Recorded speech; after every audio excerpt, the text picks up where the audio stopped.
سورۃ الفتح، تمہیدی باتیں میں پہلے عرض کر چکا ہوں۔ یہ سورہ مبارکہ نازل ہوئی ہے صلح حدیبیہ کے بعد۔ اس کی جو تاریخی پس منظر صرف یہ چند جملے کفایت کریں گے۔ سن 5 میں غزوہ احزاب کے بعد یہ حضور نے صحابہ سے کہہ دیا تھا کہ اب قریش میں وہ دم نہیں رہا کہ اب دوبارہ وہ تم پر چڑھ کر آئیں اور حملہ کریں۔ لن تغزوکم قریش بعد عامکم ھذا ولکنکم تغزونہم، اب انیشیٹو تمہاری طرف سے ہوگا۔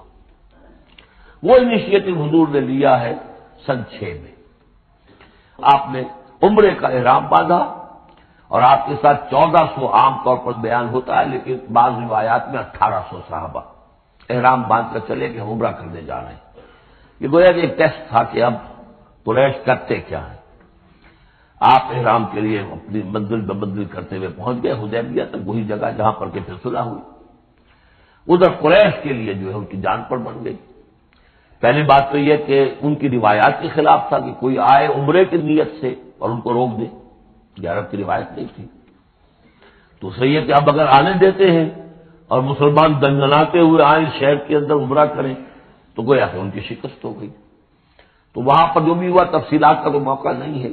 ایک طرف تو وہ تلے ہوئے تھے کہ جنگ کریں گے، اور جب حضرت عثمان کو حضور نے بھیجا ہے کچھ سلسلہ جنبانی کے لیے، وہاں ان کو روک لیا گیا، خبر مشہور ہو گئی کہ انہیں شہید کر دیا گیا۔ پھر حضور نے بیعت لی، وہ بیعت علی الموت کہلاتی ہے، بیعت علی لا نفر یا بیعت علی الموت، اور اس کا نام ہے بیعت رضوان۔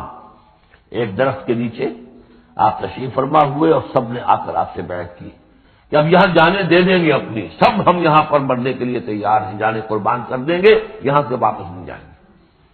جب وہاں یہ خبریں پہنچی اور انہوں نے کچھ اور اندازہ کر لیا تھا کہ یہ تو بڑے سرفرے لوگ معلوم ہو رہے ہیں، ان میں سے کوئی جو ہے بھاگنے والا نظر نہیں آتا یہاں سے، تو پھر یہ ہے کہ وہ مجبور ہو گئے کہ اب کچھ صلح کریں۔ پھر صلح ہوئی، صلح حدیبیہ، لیکن وہ بڑی ان ایکول صلح تھی۔ اس میں مسلمانوں کے لیے ہیوملیشن تھی، اس لیے کہ یہ طے کر لیا گیا اس میں کہ اگر کوئی مسلمان مدینے سے واپس آئے مکے تو اسے مکے والے واپس نہیں کریں گے، لیکن اگر کوئی مکے سے مدینے جائے گا تو واپس کرنا ہوگا۔ اور وہاں پر ہو بھی یہ گیا۔ ابو جندل صحابی تھے جن کو کہ اسی نے جو کہ وہاں سے صلح کے لیے گشت و شریک کرنے کے لیے آیا تھا، سہیل بن عمرو، اس کا ہی بیٹا اس وقت وہ پہنچ گیا، لیکن صلح کے وہ کاغذات لکھے جا چکے تھے۔ اس نے معاملہ بچایا، مسلمانوں مجھے پھر قصائیوں کے حوالے کر رہے۔ حضور نے فرمایا کہ ابو جندل تم صبر کرو، جو وعدہ ہم کر چکے ہیں اس کی پابندی کرنی ہے۔ بہرحال اس کو حضور نے، اگرچہ صحابہ تو اس درجے دلگیر تھے کہ ہم یہ دم کر صلح کیوں کر رہے ہیں، حضرت عمر رضی اللہ تعالیٰ عنہ سے تو باہر یہ بھی کہہ دیجئے کہ زیادہ قرب جو انہیں حاصل تھا حضور سے، اس کی بنا پر ان کی یہ ہمت ہو گئی کہ آپ نے وہ سوال جواب بھی کر لیا جس پر آپ پھر ساری عمر پچھتاتے رہے۔ کہ آپ نے پوچھا کہ کیا ہم حق پر نہیں ہیں؟ حضور نے فرمایا ہاں ہم حق پر ہیں۔ کیا آپ اللہ کے رسول نہیں ہیں؟ آپ نے مسکرا کر جواب دیا ہاں میں اللہ کا رسول ہوں۔ تو پھر ہم یہ کیوں دم کر صلح کر رہے ہیں؟ آپ نے فرمایا کہ میں وہی کر رہا ہوں جو اللہ نے مجھے حکم دیا۔ بس اتنی سی بات تھی جس پر ساری عمر پچھتائے۔ لیکن یہ بات حضرت علی نے بھی کر دی اس درجے میں کہ جب وہ صلح نامہ لکھا گیا، حضور ڈکٹیٹ کرا رہے تھے، حضرت علی کاتب سے لکھ رہے تھے، تو حضور نے فرمایا یہ صلح نامہ ہے، لکھو محمد رسول اللہ اور قریش کے مابین۔ وہ سہیل بن عمرو نے اعتراض کر دیا کہ نہیں، یہ اگر ہم اس پہ لکھیں گے ظاہر بات ہے صلح نامے پر تو دونوں فریقوں کے دستخط ہوتے ہیں، تو میں دستخط کروں گا تو میں تو آپ کو اللہ کا رسول نہیں مانتا، ورنہ اس عبارت کی روح سے جب اس کے نیچے میرا بھی دستخط آئیں گے تو وہ میں نے مان لیا۔ تو حضور نے اس پر بھی مسکرا کر کہا کہ تم مانو نہ مانو میں اللہ کا رسول ہوں، لیکن اے علی مٹا دو یہ رسول اللہ کے لفظ، مٹا دو وہاں سے، لکھ دو یہ معاہدہ ہے محمد ابن عبداللہ اور قریش کے مابین۔ حضرت علی نے کہا کہ حضور یہ میں نہیں کر سکتا، میں اپنے ہاتھ سے آپ کے نام کے ساتھ لکھے ہوئے الفاظ، اب دیکھیے اگرچہ حکم تو یہ ہے کہ الامر فوق الادب، لیکن یہ کہ یہ جو بھی کچھ ہوا ہے تو یہ ہوا غیرت دینی، حمیت دینی کی وجہ سے۔ حضرت علی نے بھی کیا، حضرت عمر نے بھی کیا، دونوں کے طرز عمل میں کوئی فرق نہیں۔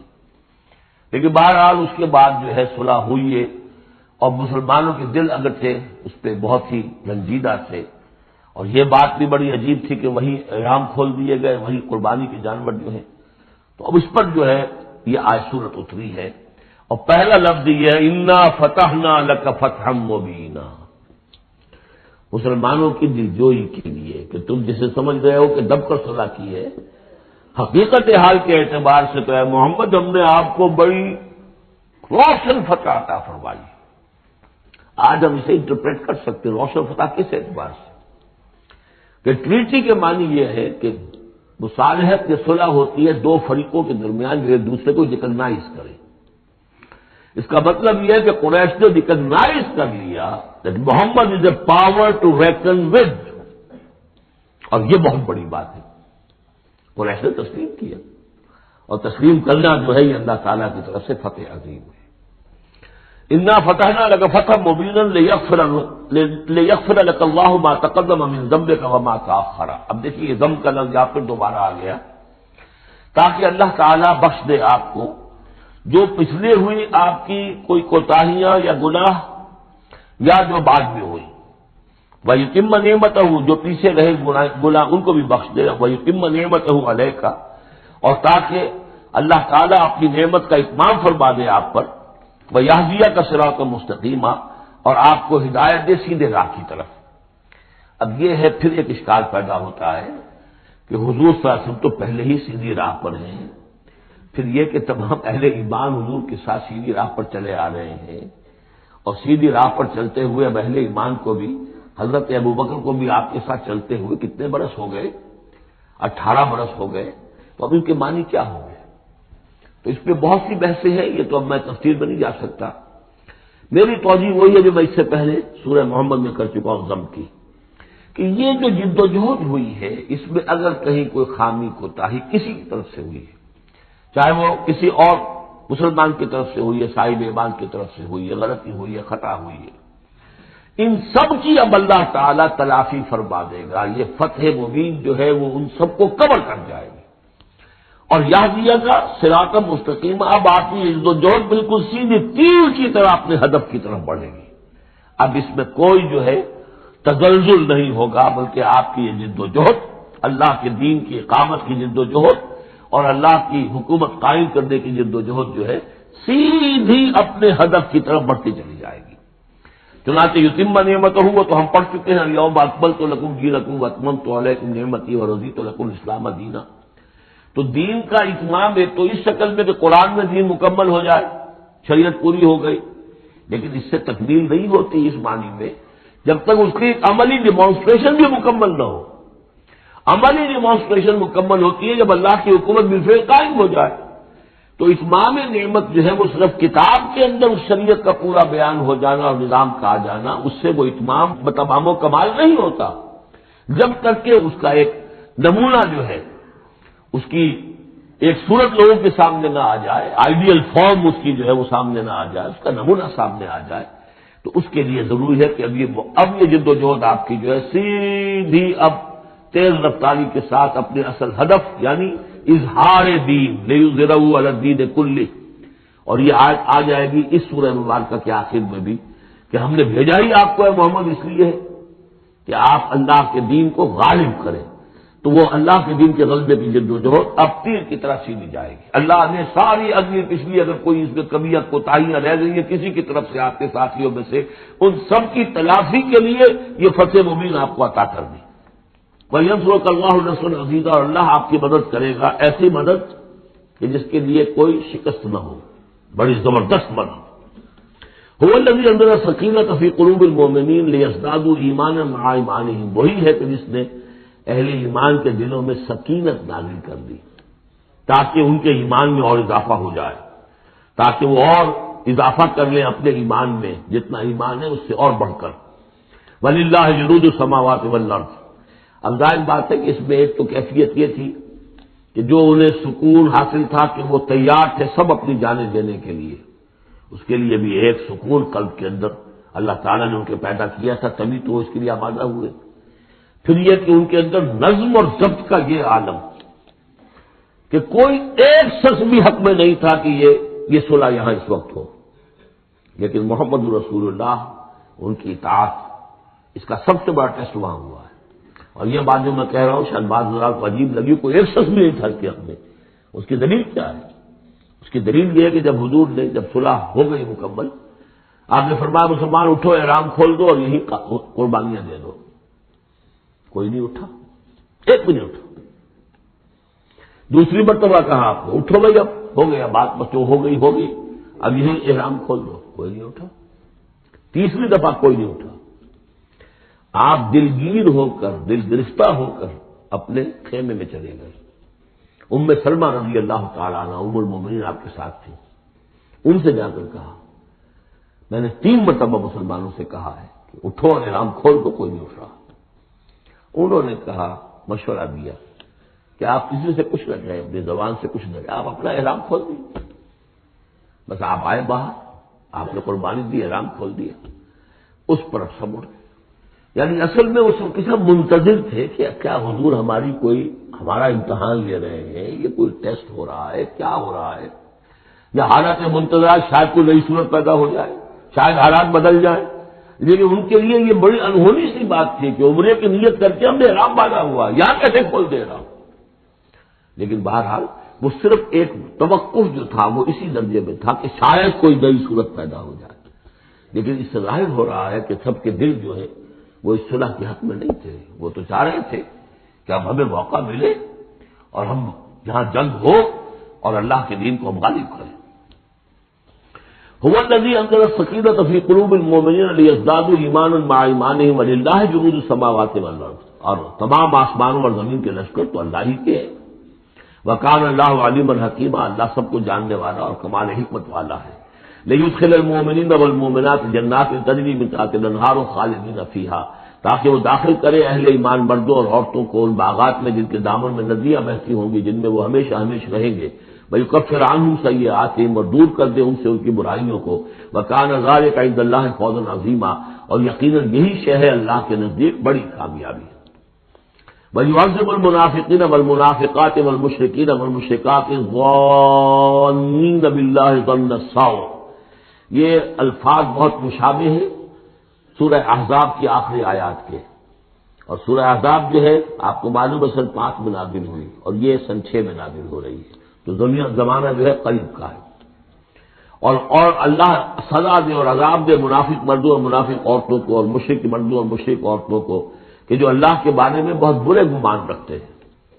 علیہم دائرۃ السوء، اصل میں تو ان کے اوپر ہے مسلط برائی کا دائرہ۔ وغضب اللہ علیہم، اور اللہ غضبناک ہوا ہے ان پر۔ ولعنہم، اللہ نے ان پر لعنت فرمائی ہے۔ وأعد لہم جہنم، اور ان کے لیے تیار کیا ہوا جہنم کو وساعت مسیرا، اور وہ بہت بری جگہ ہے لوٹنے کی۔ وللہ جنود السماوات والارض، آسمانوں اور زمین کے لشکر کل کے کل اللہ ہی کے اختیار میں ہے۔ وکان اللہ عزیزا حکیما، اللہ زبردست ہے اور حکیم ہے۔ پہلے آیا تھا علیما حکیما، اب عزیزا حکیما۔ انا ارسلناک شاہدا ومبشرا ونذیرا، اے نبی ہم نے بھیجا ہے آپ کو شاہد بنا کر، وہی شاہد گواہی دینے والا۔ یہاں اپنے قول اور اپنے عمل سے اللہ کے دین کی گواہی دی۔ قیامت میں کھڑے ہو کر عدالت میں پروزیکیوشن وٹنس کی حیثیت سے کہیں گے اے اللہ تیرا دین جو مجھ تک آیا تھا میں نے پہنچا دیا تھا۔ اب یہ ان کے ذمے ہے۔ فَكَيْفَ إِذَا جِئْنَا مِنْ كُلِّ أُمَّةٍ بِشَهِيدٍ وَجِئْنَا بِكَ عَلَىٰ هَٰؤُلَاءِ شَهِيدًا، ہم نے آپ کو بھیجا ہے گواہ بنا کر اور بشارت دینے والا بنا کر اور خبردار کرنے والا بنا کر، لِتُؤْمِنُوا بِاللَّهِ وَرَسُولِهِ، تاکہ اے مسلمانوں تم ایمان رکھو اللہ پر اور اس کے رسول پر، وَتُعَزِّرُوهُ وَتُوَقِّرُوهُ، اور اللہ کے رسول کی تو تم مدد بھی کرو اور ان کی تعظیم کرو، توقیر کرو، وَتُسَبِّحُوهُ بُكْرَةً وَأَصِيلًا، اور اللہ کی تم تسبیح کرو صبح شام۔ یہاں دیکھیں اس آیت میں لِتُؤْمِنُوا بِاللَّهِ وَرَسُولِهِ، اللہ اور اس کے رسول دونوں پر ایمان رکھو، پھر رسول کے لیے وَتُعَزِّرُوهُ وَتُوَقِّرُوهُ، اور اللہ کے لیے وَتُسَبِّحُوهُ بُكْرَةً وَأَصِيلًا، اس کی تسبیح بیان کرو صبح شام۔ ان الذین یبایعونک انما یبایعون اللہ، یقیناً وہ لوگ جو اے نبی آپ سے بیعت کر رہے ہیں وہ حقیقت میں اللہ سے بیعت کر رہے ہیں۔ ید اللہ فوق ایدیہم، اللہ کا ہاتھ ان کے ہاتھوں کے اوپر ہے۔ فمن نکث فانما ینکث الی نفسہ، تو جو کوئی بھی اس بیعت کی خلاف ورزی کرے گا، اس کو توڑے گا، اس کا سارا وبال اسی کے اوپر ہوگا۔ ومن اوفی بما عاہد علیہ اللہ، اور جو پورا کر دے گا اس معاہدے کو جو اللہ سے کر رہا ہے فسیؤتیہ اجرا عظیما، تو اللہ تعالیٰ اسے اجر عظیم عطا فرمائے گا۔ اس آیت کو اچھی طرح سمجھ لیجیے اور اس کا تعلق جوڑ لیجیے جو سورہ توبہ کی آیت نمبر 111 تھی۔ ان اللہ اشتری من المؤمنین انفسهم واموالهم بان لهم الجنہ یقاتلون فی سبیل اللہ فیقتلون ویقتلون وعدا علیہ حقا فی التوراۃ والانجیل والقرآن ومن اوفی بعہدہ من اللہ فاستبشروا ببیعکم الذی بایعتم بہ۔ اللہ نے اہل ایمان سے ان کی جان اور مال خرید لی ہے جنت کے عوض۔ یہ جو خرید و فروخت ہو گئی ہے یہ بیع ہو گئی ہے، بیع و شرع ہو گئی ہے۔ فاستبشروا ببیعکم الذی بایعتم بہ، خوشیاں مناؤ، جشن مناؤ اس بیع پر، اس سودے پر جو تم نے کیا ہے، اس سے بہتر سودا کوئی نہیں۔ اچھا، یہ بیع تو ہوئی بندے اور اللہ کے مابین۔ فرض کیجئے میں بیعت کر رہا ہوں، اے اللہ میں اپنی جان مال تیرے حوالے کرتا ہوں، لیکن اللہ کے اور میرے درمیان تو غیب کا پردہ ہے۔ یہ کیسے، کس کو دوں یہ جان اور مال؟ کس کے حکم پر دوں؟ کس کے کہنے پر دوں؟ کہاں مال خرچ کروں؟ ظاہر بات ہے کہ اس کے لیے کوئی انسان، اب وہ انسان اس وقت ہے محمد الرسول اللہ صلی اللہ علیہ وسلم، بیع اللہ سے، بیعت محمد سے۔ محمد اللہ کے رسول ہیں، وہ بتائیں گے کہ اس طرح مال خرچ کرو، اس طرح جان لگاؤ، یہ وقت آ گیا ہے جان لے کر میدان میں آ جاؤ، جان ہتھیلی پر رکھو میدان میں آ جاؤ۔ لہذا جو بیع اللہ سے ہوئی ہے ان اللہ اشتری من المؤمنین انفسهم واموالهم بان لهم الجنہ، اس کے لیے بیعت محمد الرسول اللہ سے ہو رہی ہے۔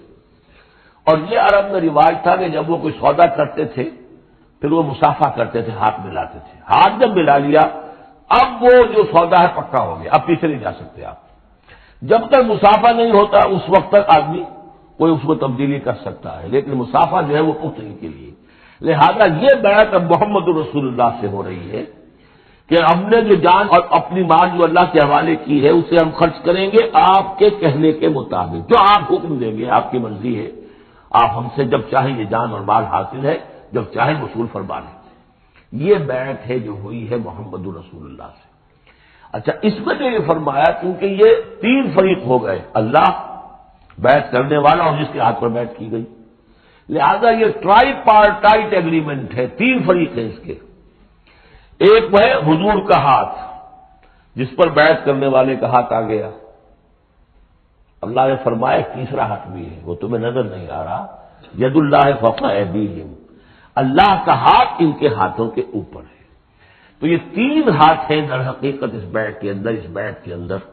ان الذین یبایعونک انما یبایعون اللہ، اصل میں تو بیعت، اور بیعت جو ہو رہی ہے تو اللہ سے ہو رہی ہے۔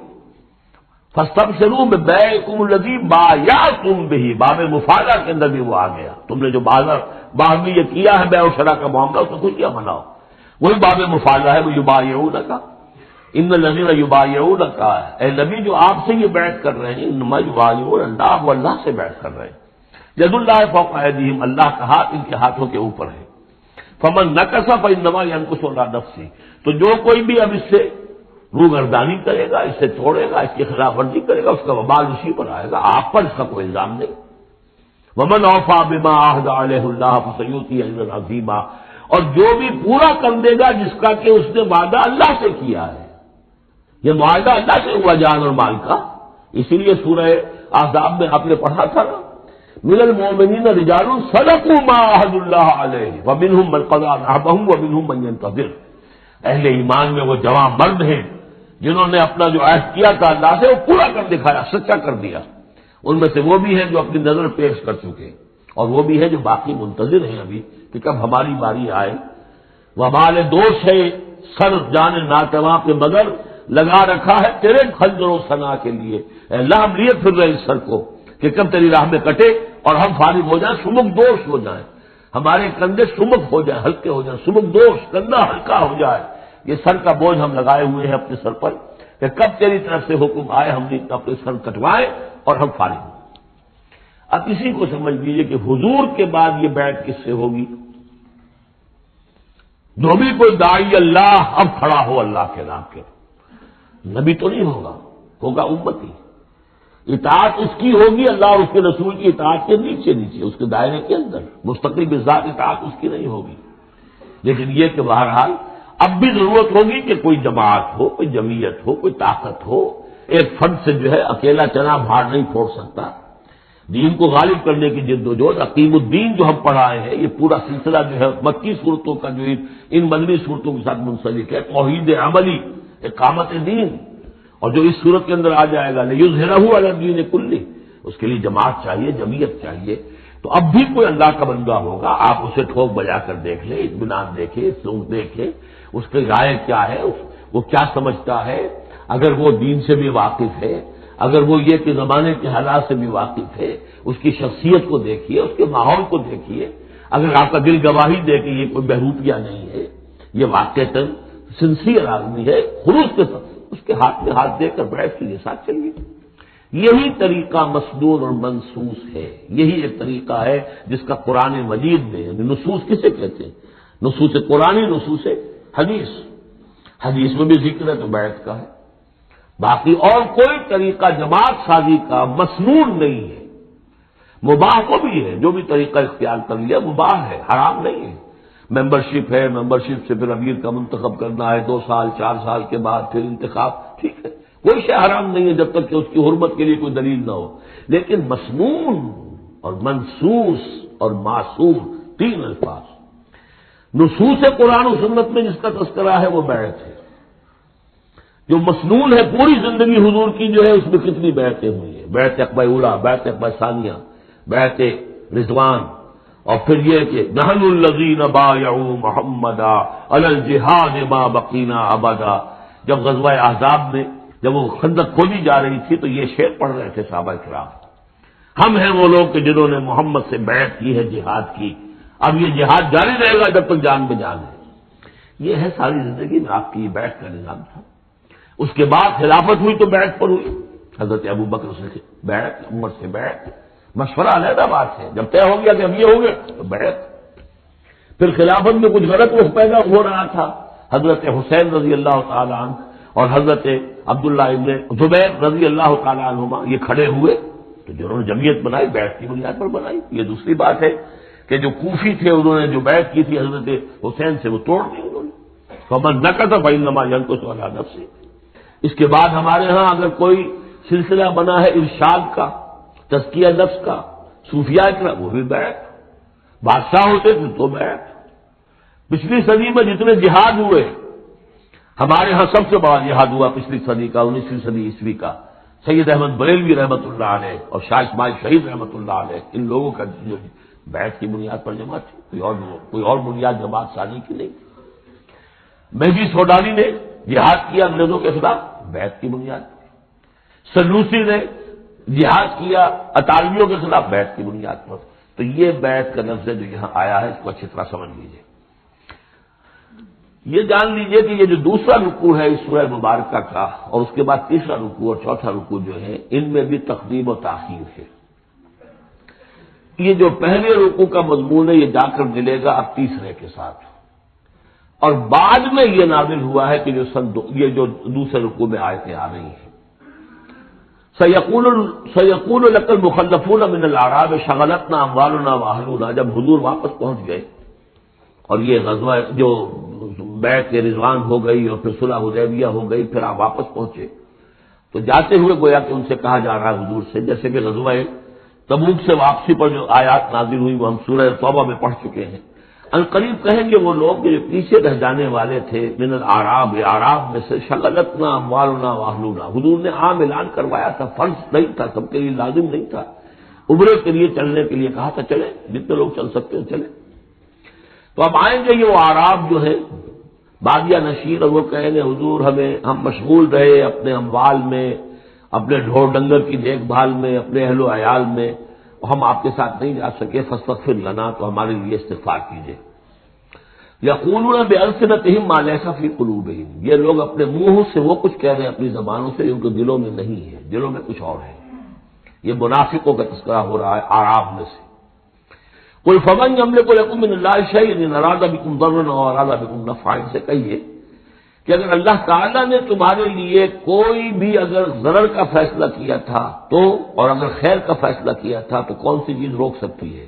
من یملک لکم من اللہ شیئا، کون ہے وہ کہ جو اختیار رکھتا ہو تمہارے بارے میں اللہ کی طرف سے کچھ بھی، اگر اس نے ارادہ کیا ہو ضرر کا؟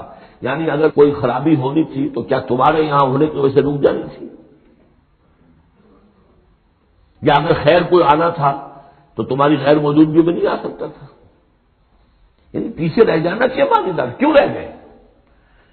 اگر کوئی خیر آنا تھا وہ تمہاری غیر موجودگی میں بھی آ سکتا ہے، کوئی شر آنا تھا وہ تمہاری موجودگی میں بھی آ سکتا ہے۔ تو جب تمہاری موجودگی اور ناموجودگی اللہ کے اعتبار سے تو بالکل برابر ہے، تو تمہارا یہ بہانہ تراشنا جو ہے یہ صحیح نہیں ہے۔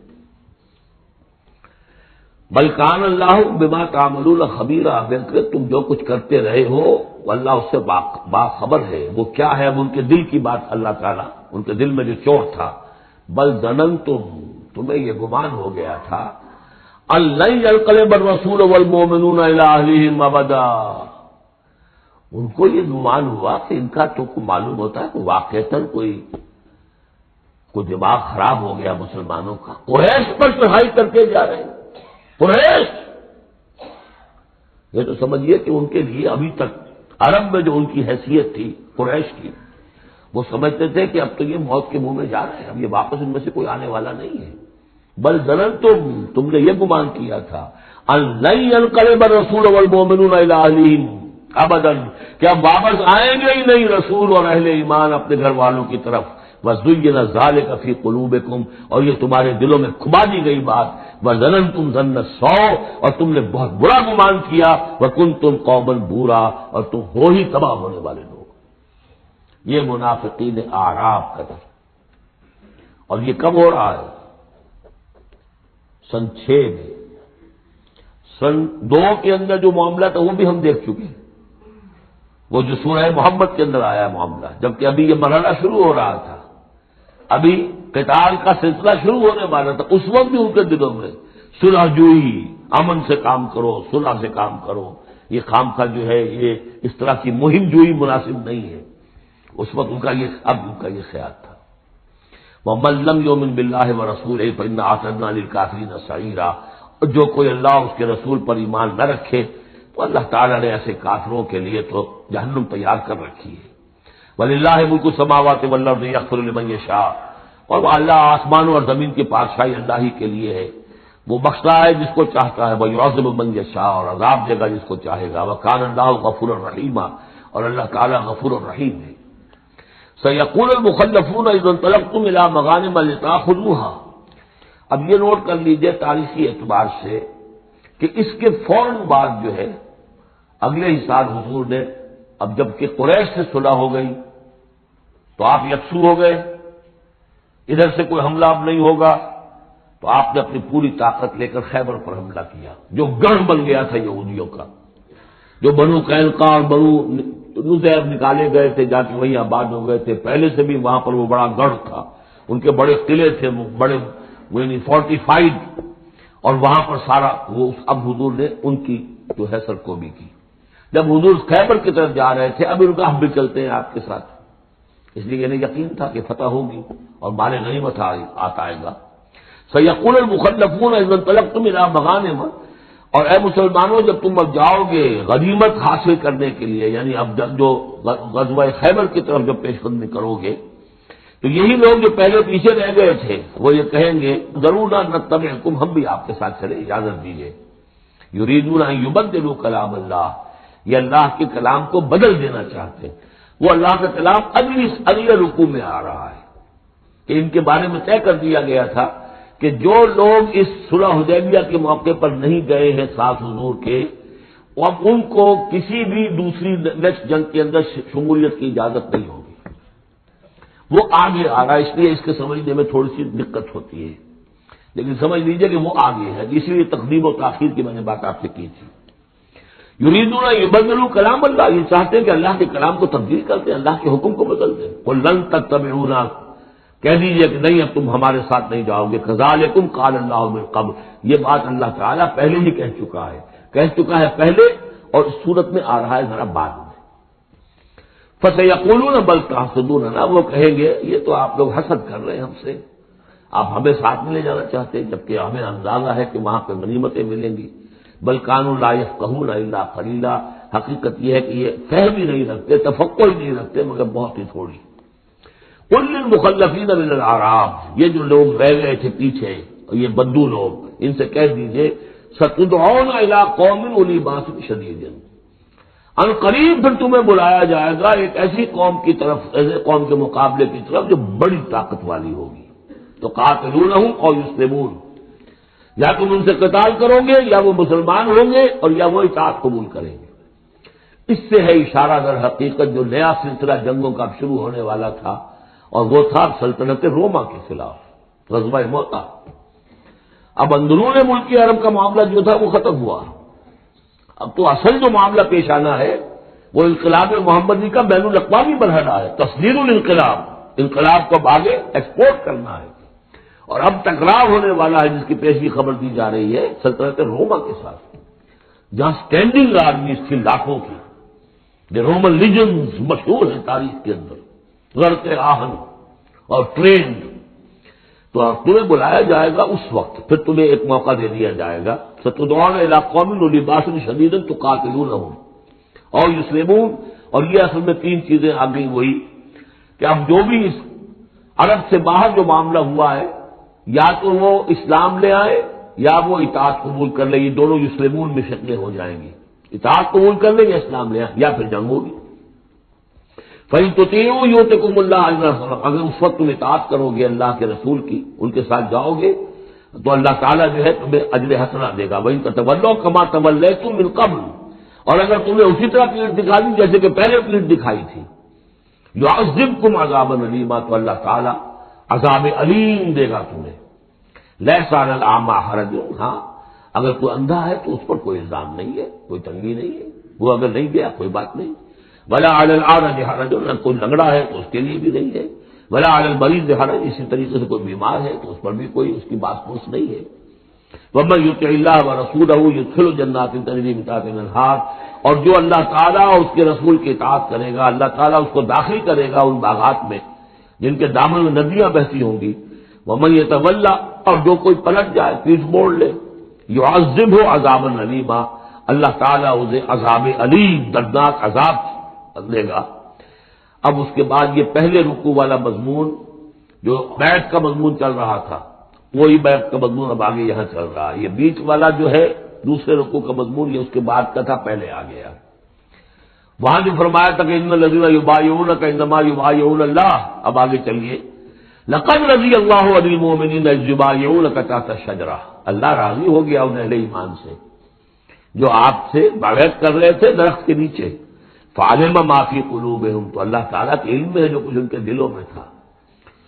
اور اس وقت تو ذوق شہادت اور جوش جہاد تھا، ابھی وہ صلح کی بات تو ہوئی نہیں، وہ تو بیعت کر کے بولنے کی بات ہوئی ہے.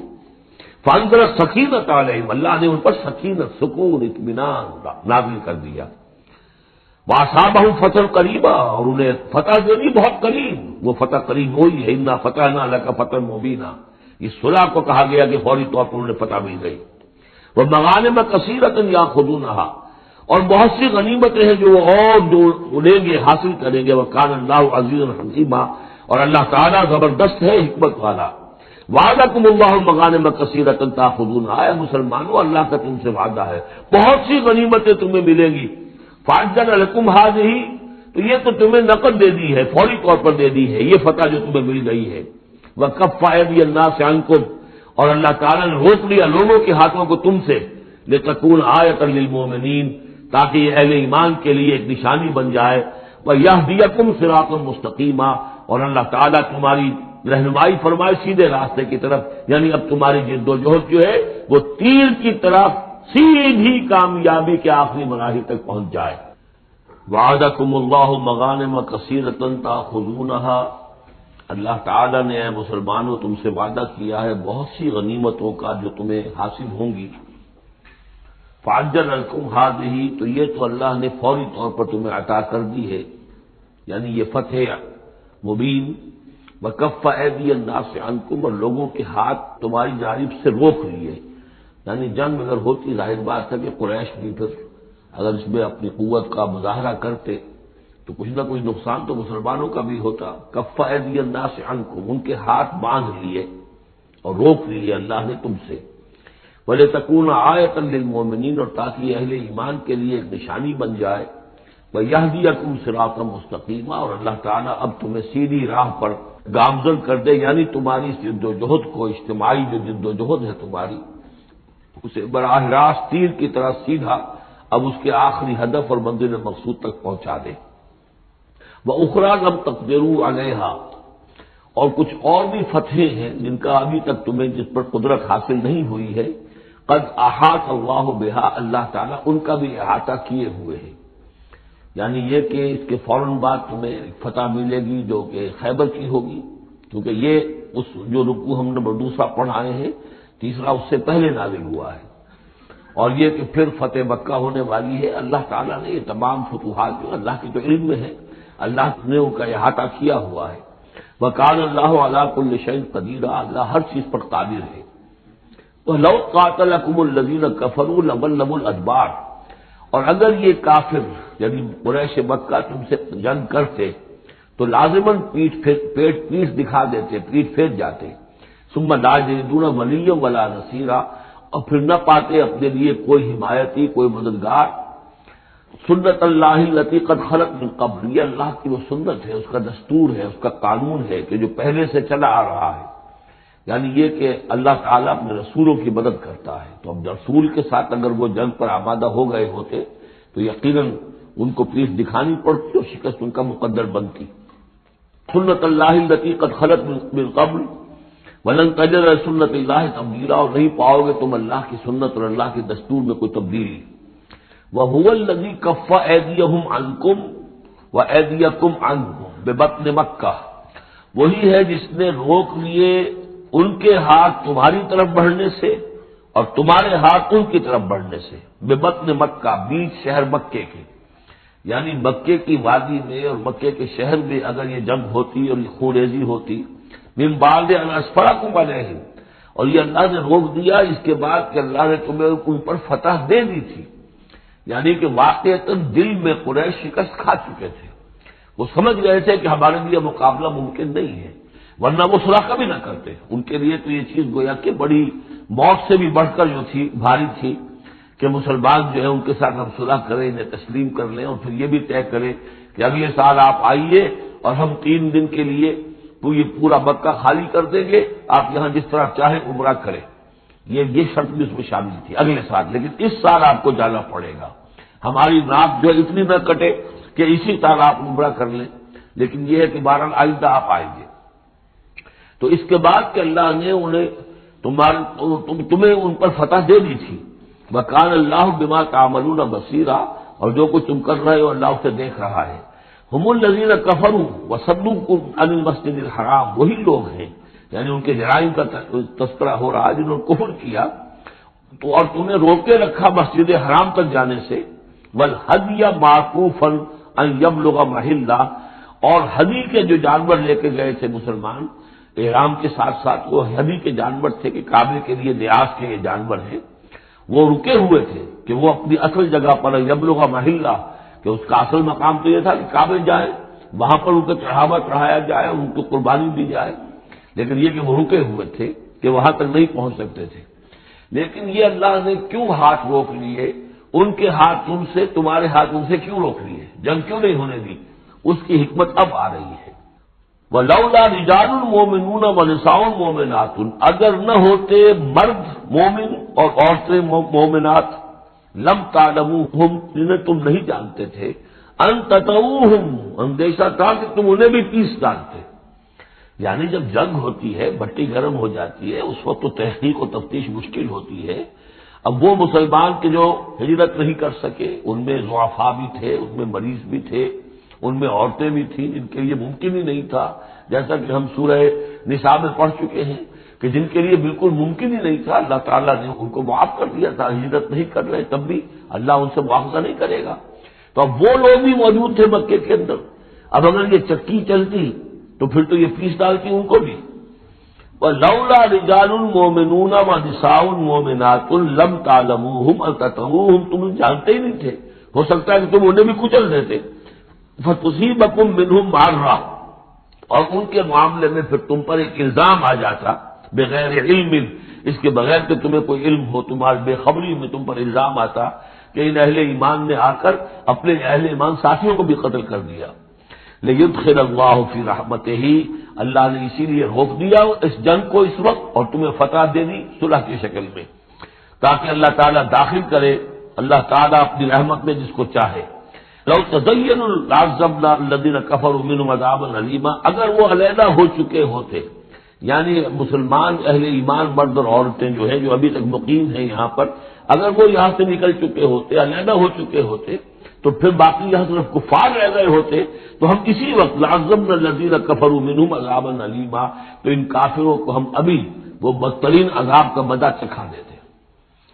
اس جعل الذین کفروا فی قلوبہم الحمیۃ حمیۃ الجاہلیہ، جب کافروں نے اپنے دلوں کے اندر ایک حمیت جو ہے، ایک بڑی غیرت اور حمیت کا معاملہ، لیکن وہ حمیت جاہلی تھی کہ ہم لوگ، اور کیسے ممکن ہے کہ ہم انہیں یہاں پر عمرہ کرنے دیں، یہ لوگ کہ جو بے دین ہو گئے، ان کے اعتبار سے تو بے دین تھے، جو ہم اپنے آبا و اجداد کے دین کو چھوڑ گئے، تو وہ جو نسل پرستی اور قوم پرستی ان میں تھی، اور آبا پرستی تھی، اور اپنی روایت پرستی تھی، اس کے بنا پر حمیت جاہلیت ان کے دلوں کے اندر اتنی کوٹ کوٹ کر بھری ہوئی تھی. اس جعل الذین کفروا فی قلوبہم الحمیۃ حمیۃ الجاہلیہ، انہوں نے حمیت جاہلی کو اپنے دلوں کے اندر راسخ کر لیا تھا. فانزل اللہ سکینتہ علی رسولہ وعلی المؤمنین، تو اللہ تعالیٰ نے اپنی طرف سے سکون نازل فرما دیا اپنے رسول پر صلی اللہ علیہ وسلم اور اہل ایمان پر. وَأَلْزَمَهُمْ كَلِمَةَ التَّقْوَىٰ، اور اللہ تعالیٰ نے ان پر لازم کر دیا تقویٰ کی بات کو، یعنی اللہ تعالیٰ نے تقویٰ کو ان پر لازم کر دیا. وَكَانُوا أَحَقَّ بِهَا، یقیناً وہ تقویٰ کے زیادہ حقدار بھی ہیں، وَأَهْلَهَا، اور واقعتاً تقویٰ کے اہل ہیں، ان کے اندر تقویٰ موجود ہے. وَكَانَ اللَّهُ بِكُلِّ شَيْءٍ عَلِيمًا، اور یقیناً اللہ تعالیٰ ہر چیز کا علم رکھتا ہے. لَقَدْ صَدَقَ اللَّهُ رَسُولَهُ الرُّؤْيَا بِالْحَقِّ، اب ایک شبہ کا ازالہ ہو رہا ہے کہ کچھ لوگوں کو یہ خیال پیدا ہوا ہوگا کہ رسول کا تو خواب بھی سچا ہوتا ہے اور وہی کے درجے میں ہے. حضور نے ہمیں فرمایا تھا کہ میں نے خواب دیکھا کہ ہم عمرہ کر رہے ہیں تو چلو، اور یہاں ہم عمرہ نہیں کر سکے تو رسول کا خواب جھوٹا ہو گیا. یہ اگر شک کسی کے دل میں پیدا ہوا تو اس کو ظاہر کر رہے ہیں کہ رسول کا خواب جھوٹا نہیں ہوا. یعنی یہ کہ اس میں جب حضور سے پوچھا بھی گیا آپ نے تو فرمایا تھا کہ ہم عمرہ کریں گے، تو آپ نے فرمایا تھا یہ میں نے کب کہا تھا کہ اسی سال ضرور کریں گے، عمرہ کریں گے. چنانچہ اگلے سال وہ عمرہ ہوا. سن 7 میں اسے عمرہ قضا کہتے ہیں، جو صلح حدیبیہ میں طے ہو گیا تھا کہ اگلے سال آپ آئیے عمرہ کیجیے. جو عمرہ چونکہ رہ گیا تھا درمیان میں ہی بند ہو گیا، تو عمرہ قضا، اس عمرے کی قضا اگلے سال جو ہے سن 7 میں آپ نے دی. اور 3 دن تک قریش نے مکے کو خالی کر دیا، پہاڑوں پر چڑھ گئے، اور مسلمان 3 دن تک مکے کے اندر مقیم رہے. انہوں نے اپنے اطمینان سے عمرہ ادا کیا. تو فرمایا لقد صدق اللہ رسولہ الرؤیا بالحق، اللہ نے بالکل سچا دکھایا خواب اپنے رسول کو، اس میں قطعاً کسی جھوٹ کا شائبہ نہیں. لَتَدْخُلُنَّ الْمَسْجِدَ الْحَرَامَ إِنْ شَاءَ اللَّهُ آمِنِينَ مُحَلِّقِينَ رُءُوسَكُمْ وَمُقَصِّرِينَ لَا تَخَافُونَ، تم اے مسلمانوں لازماً داخل ہوگے مسجد حرام میں انشاءاللہ پورے امن کے ساتھ، آمنین بے کھٹکے، محلقین رؤوسکم ومقصرین، اپنے سروں کو حلق بھی کراؤ گے اور قصر بھی کراؤ گے. سر منڈوا دینا احرام کھولتے ہوئے یہ گویا کہ حلق ہے، اور چھوٹے بال کر دینا یہ قصر ہے. تو محلقین رؤوسکم ومقصرین لا تخافون، اور تمہیں کوئی اندیشہ نہیں ہوگا. یعنی جو ہو گیا اگلے سال کہ بالکل مکہ خالی، کوئی اندیشہ نہیں، کوئی مڈ بھیڑ نہیں، کسی طرف سے کوئی تانا نہیں، کوئی بری بات بھی سننے میں نہیں آئی، اور وہ سب لوگ جو ہے وہ رہے اپنے پہاڑوں کے اوپر. فعلم ما لم تعلموا، تو اللہ جانتا ہے جو تم نہیں جانتے. فجعل من دون ذلك فتحا قریبا، تو اس کے بعد اللہ تعالی نے ایک بڑی فتح رکھی ہے قریب، یعنی یہ کہ اس کے فوراً بعد اس سے پہلے اس سے ورے، اس لیے کہ اس عمرہ قضا سے پہلے فتح خیبر ہوئی ہے، اور بہت جو مغانم کا تذکرہ ہو رہا ہے اس میں جو غنیمت آئی ہے بہت نمایاں، وہ غزوہ خیبر کی ہے۔ ایک تو یہ کہ یہودیوں کا گڑھ تھا، بہت مالدار تھے، پھر یہاں سے جو گئے تھے 2 قبیلے نکل کر گئے تھے، وہ بھی اکثر ان میں سے وہی آباد ہو گئے تھے، تو وہ ان کی بڑی جمعیت تھی وہاں پر، اور یہودی ویسے مالدار ہوتے ہیں، تو وہاں پہ جو غنیمت ملی ہے مسلمانوں کو، اس کے طرف اشارہ ہو رہا ہے۔ اللہ تعالیٰ نے اس سے پہلے کہ تم عمرہ قضا ادا کرو اور جب تم داخل ہوگے مسجد حرام، اس سے پہلے جو ہے اللہ تعالیٰ تمہیں فتح دے گا، نصیب کرے گا۔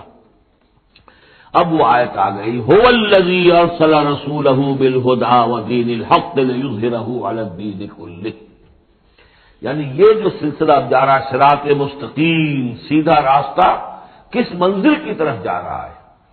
دنیا میں مسلمانوں تمہاری جد و جہد کی منزل کیا ہے؟ اللہ کے دین کا غلبہ، اس لیے کہ ہم نے اپنے رسول کو بھیجا ہی اس کام کے لیے۔ یہ سورہ توبہ میں آیت ہم پڑھ چکے ہیں، فرق صرف یہ ہے کہ وہاں پر تھا هو الذی ارسل رسولہ بالہدی ودین الحق لیظہرہ علی الدین کلہ ولو کرہ المشرکون، یہاں آخری حصہ ہے وکفی باللہ شہیدا، لیکن سورہ توبہ والی آیت جوں کی تو پھر سورہ صف میں آ جائے گی، وہ بھی اب زیادہ دور نہیں رہی ہے، وہ بھی ہم جلدی پڑھیں گے۔ تو اللہ نے تو بھیجا ہے اپنے رسول کو صلی اللہ علیہ وسلم الہدا دے کر، یعنی قرآن حکیم جو ہدایت کاملہ ہے، نو انسان را پیام آخری حامل او رحمت للعالمین، هو الذی ارسل رسولہ بالہدی ودین الحق، اور دین حق دے کر بھیجا ہے۔ یہ دین کی بات کیجیے، اب دیکھیے الدین، ان اقیم الدین، اللہ کے دین کو قائم کرو۔ ام لہم شرکاء شرعوا لہم من الدین ما لم یأذن بہ اللہ، کیا ان کے شریکوں نے بھی کوئی دین دیا ہے انہیں؟ اللہ نے انہیں دین حق دیا ہے، اور دین حق اس لیے دیا ہے کہ اسے غالب کرے کل کے پورے نظام زندگی کے اوپر، پورے نظام زندگی پر۔ وہی ہے جس نے بھیجا ہے اپنے رسول کو صلی اللہ علیہ وسلم بالہدا، ہدایت دے کر، قرآن دے کر، ودین الحق، اور سچا دین، حق دین، عادلانہ نظام زندگی دے کر، لیظہرہ علی الدین کلہ، تاکہ وہ غالب کرے اسے کل کے کل نظام زندگی پر، وکفی باللہ شہیدا، اور کافی ہے اللہ مدد کے لیے۔ عام طور پر ترجمہ یہاں پر گواہ کا کیا گیا ہے، آپ نے دیکھا ہوگا، لیکن یہاں اس لفظ شہید کا مطلب جو مدد کی ہے۔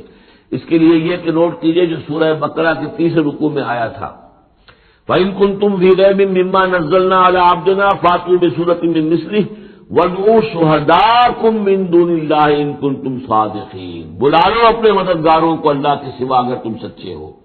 تو چونکہ اصل میں شہیدہ کے معنی تو ہے حاضر ہونا، شہیدہ یہ شہدو کسی کی موجودگی اور حاضری، جو موجود ہوتا ہے وقوع پر وہی صحیح گواہی دینے کا اہل ہے، اس لیے اس کے معنی گواہی کے پیدا ہو گئے، اور جو موجود ہو وہی آپ کی مدد بھی کر سکتا ہے، اس لیے اس کے معنی مددگار کے بھی ہیں۔ آپ کا کوئی دوست ہے، بڑا آپ کا بھائی خواہ ہے، لیکن جب آپ پر کچھ ستم ہو رہا تھا، ظلم ہو رہا تھا، زیادتی ہو رہی تھی، وہ موجود ہی نہیں تھا بیچارہ، وہ کیا کرے گا؟ آپ کی مدد بھی کر سکتا۔ تو مددگار بھی معنی ہے لفظ شہید کے۔ وَكَفَىٰ بِاللَّهِ شَهِيدًا، اللہ کافی ہے مددگار کی حیثیت سے۔ محمد الرسول اللہ والذین معہ، یہ وہ جماعت ہے جو اس بیعت کی بنیاد پر وجود میں آئی ہے۔ نوٹ کر لیجیے اس بات کو، یہ بیعت کے تذکرے کے ساتھ اب یہ آیت آ رہی ہے۔ محمد الرسول اللہ صلی اللہ علیہ وسلم ایک بیعت تو وہ لیتے تھے کہ جو کوئی ایمان لاتا تھا، ایمان کی بیعت، لیکن جو آپ نے اہل مکہ سے کبھی نہیں لی، بلکہ وہاں تو جس نے بھی کہہ دیا اشہد ان لا الہ الا اللہ واشہد ان محمد رسول اللہ، کوئی فارمل ڈیکلریشن، کوئی اور اس کے لیے کوئی سمبولک کوئی اقدام نہیں تھا، الا یہ کہ وہ باہر سے آتا تھا تو بیعت ہوتی تھی۔ اس کے بعد آپ نے بیعت مکے میں 2 لی ہے، بیعت عقبہ اولیٰ، بیعت عقبہ ثانیہ، اور بیعت عقبہ ثانیہ کی بیعت وہ ہے کہ جس سے اب وہ ایک جماعتی شکل بنی ہے، اس لیے کہ اس کے الفاظ کیا ہیں، متفق علیہ روایت ہے، یہ بخاری اور مسلم دونوں میں، راوی اس کے حضرت عبادہ بن صامت سے رضی اللہ تعالیٰ عنہ۔ وہ بیعت کیا تھی؟ بایعنا رسول اللہ صلی اللہ علیہ وسلم علی السمع والطاعۃ فی العسر والیسر والمنشط والمکرہ وعلی عثرۃ علینا وعلی لا ننازع الامر اہلہ وعلی ان نقول بالحق اینما کنا لا نخاف باللہ لومۃ لائم۔ ہم نے بیعت کی تھی اللہ کے رسول سے کہ آپ کا ہر حکم سنیں گے اور مانیں گے، اطاعت کریں گے، فی العسر والیسر، خواہ مشکل ہو اور خواہ آسانی ہو، والمنشط والمکر ہے، خواہ ہماری طبیعت آمادہ ہو، خواہ ہمیں اپنی طبیعتوں پر جبر کرنا پڑے، وعلی اثرۃ علینا، خواہ ہم پر دوسروں کو ترجیح دی جائے۔ ہم کبھی نہیں کہیں گے کہ ہم آپ کے پرانے ساتھی ہیں، آپ نے بالکل ایک نو وارد کو ہمارے اوپر امیر کیسے مقرر کر دیا، نہیں، اٹس یور پریروگیٹو، یہ آپ کا اختیار ہوگا، جس کو آپ چاہیں امیر بنائیں۔ وعلی اللہ نازل امرہ لہ، جنہیں آپ والی امر بنا دیں گے، امیر بنا دیں گے، ان سے بھی ہم جھگڑیں گے نہیں، ان سے تعاون کریں گے، ان کی اطاعت کریں گے۔ جیسے کہ ایک اور حدیث میں حضور نے فرمایا، من اطاعنی فقد اطاع اللہ ومن عصانی فقد عصی اللہ، جس نے میری اطاعت کی اس نے اللہ کی اطاعت کی، اور جس نے میری نافرمانی کی اس نے اللہ کی نافرمانی کی۔ ومن اطاع امیری فقد اطاعنی، جس نے میرے مقرر کردہ امیر کی اطاعت کی اس نے میری اطاعت کی۔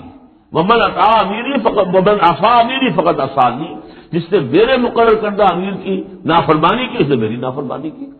اب ظاہر بات ہے جب جماعتی زندگی ہوتی ہے تو ایک ہی امیر نہیں ہوتا، اب ایک فوج ہے، ایک سپہ سالار ہے، لیکن اور چھوٹے چھوٹے جو اس کے حصے ہیں، میمنہ پر کوئی اور ہے، میسرہ پر کوئی اور ہے، اب قلب پر کوئی اور ہے، چھوٹے چھوٹے کمانڈرز بھی تو ہیں، چھوٹی سی کمپنی ہے، پلاٹون ہے، پھر بٹالین ہے، بٹالین سے اوپر ریجیمنٹ ہے، ہر جگہ پر جو ہے اس کے جو آفیسرز موجود ہیں، جو کمانڈرز موجود ہیں، ان سب کا سلسلے وار سب و طاعت کا نظام اگر نہیں ہوگا تو وہ فوج کہاں ہوئی؟ اس طرح ایک جماعت ہے، ایک پورے ملک کے اندر جماعت ہے، اس کا امیر ہے، تو اس کے کئی صوبائی اس کی شاخیں اس کے امیر ہے، تو یہ تو نظام اس طرح چلے گا۔ تو یہاں پر وعلی ان نقول بالحق انما قلنا، اور آخری بات جو تھی اس بیعت کے اندر کہ ہم جہاں کہیں بھی ہوں گے حق بات ضرور کہیں گے، مشورہ مانگا جائے گا مشورہ دیں گے، we will not hold back our opinions, ہم اپنی رائے دیں گے، حق بات کہیں گے جہاں کہیں ہوں گے، لیکن اس کے بعد جو فیصلہ ہوگا فیضا عذاب الامر، جیسا کہ ہم پڑھ چکے ہیں، جب فیصلہ ہو جائے تو پھر یہ کہ اللہ اور اس کے رسول کی اطاعت لازم ہے۔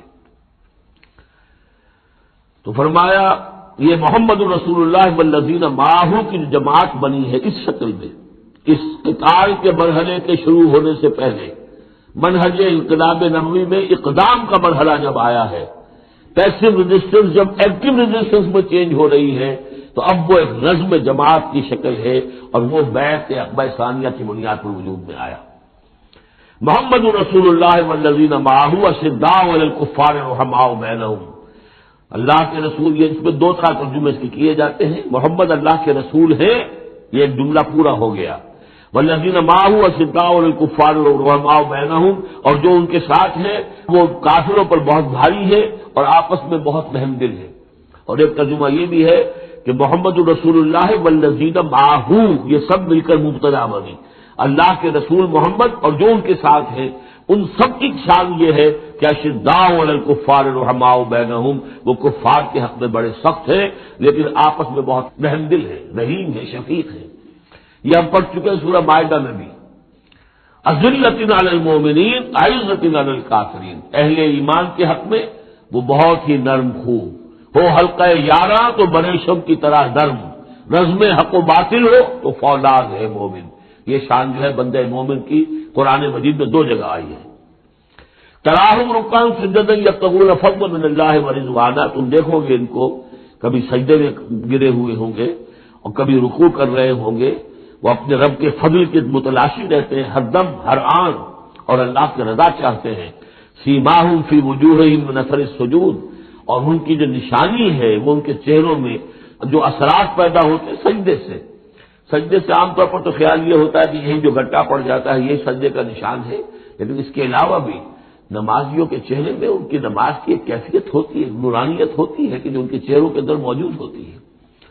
ذالک مثلہم فی التوراۃ، یہ ہے ان کی مثال اور تمثیل جو تورات میں آئی تھی، وہ مثلہم فی الانجیل، اور انجیل میں جو ان کی مثال دی گئی تھی وہ یہ ہے کزرع اخرج شطأہ، جیسے ایک کھیتی وہ اپنا پٹھا نکالتی ہے، فآزرہ، پھر اسے گاڑھا کرتی ہے، فاستغلظ اور فاستوى، اس کو مضبوط کرتی ہے پھر اسے گاڑھا کرتی ہے، فاستوى علی سوقہ، پھر اپنی نال پر کھڑی ہو جاتی ہے۔ چھوٹی سی کوئی کوپل پھوٹتی ہے، پھر وہ بڑھتی ہے، نرم سی ہے، پھر ذرا اس کا جو تنا بنتا ہے وہ اس کے اوپر پھر کھڑی ہو جاتی ہے سیدھی۔ یہ جس طریقے سے درجہ بدرجہ یہ جو زراعت ہو رہی ہے، یہ کھیتی ہو رہی ہے، اس کا نتیجہ کیا نکلتا ہے؟ یوجب الزراع، جو زراعت کرنے والا ہے، جو کاشتکار ہے، اسے بڑی بھلی لگتی ہے. آیا آج دیکھا اپنی کھیتی کو اپج آئی ہے، نکل آئی ہے، اس کے بعد یہ کیا بڑھ رہی ہے، پک رہی ہے، اب کھیتی لہرا رہی ہے، اس کے اوپر سٹے آ گئے ہیں. یوجب الزراع لیغیظ بہم الکفار، تاکہ اس سے دل جلے کافروں کا. اب یہاں اس سے واضح ہو گیا یہاں زراع کون ہے.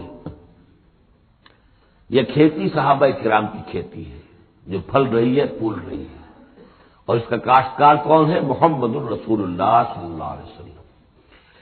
تب حضور کے ساتھ آپ کو معلوم ہے کہ جب انتقال ہوا ہے ابو طالب کا تو وہ مشکل 125 آدمی تھے، 150 آدمی تھے.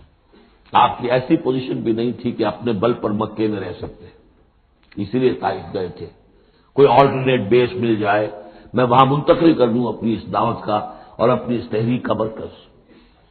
لیکن یہ کہ وہاں سے خالی ہاتھ آنا پڑا. ایک وہ دور تھا کہ جس میں پھر ایک مشرک کی امان لے کر مکے میں داخل ہو سکے، مطعم بن عدی کی.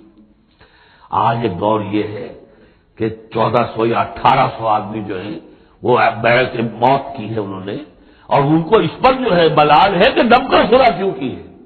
ان کی جو حمیت ایمانی ہے اور غیرت ایمانی ہے وہ ملال اس پر ہے.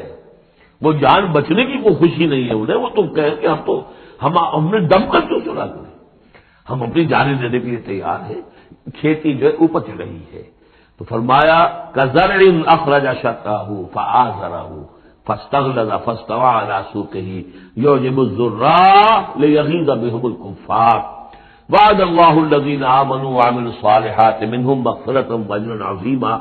اللہ نے وعدہ کیا ہے ان لوگوں سے جو ایمان لائے اور نیک عمل کیے، ان میں سے جو واقعتاً جنہوں نے ایمان اور عمل صالح کا حق ادا کر دیا کہ ان کے لیے مغفرت بھی، اجر عظیم بھی ہے.